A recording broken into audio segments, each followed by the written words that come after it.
nama saya Zainal dan teman saya Muhammad Farid. Saya akan mengkritik lagu yang berjudul Sekuat Hatimu. Lagu ini dinyanyikan oleh Virgon, rilis pada tahun 2012. Dan ini liriknya. Bila ku tak pernah sanggup untuk bangkit dari kegagalan yang tak seharusnya kau. Dan isi cerita lagu ini akan dijelaskan oleh teman saya.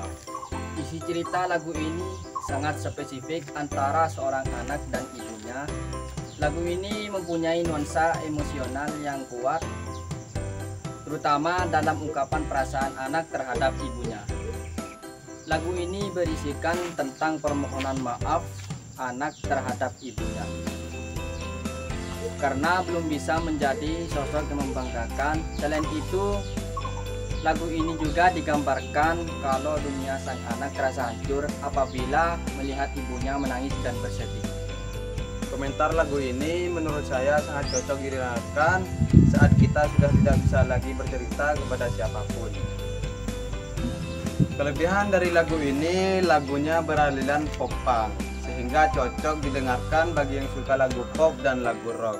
2. Adanya video klip pada lagu tersebut, sehingga kita mudah mencocokkan pada lagunya. 3. Menyadarkan kita agar kita pandai memilih pergaulan. Kekurangan lagu ini, 1. Liriknya yang tidak sedikit sehingga kita sulit menghafalnya. 2. Tidak terkesan menyentuh hati karena harmoninya yang terlalu cepat. Itulah kritikan dari kelompok kami, kurang lebihnya mohon maaf yang sebesar-besarnya. Wassalamualaikum warahmatullahi wabarakatuh.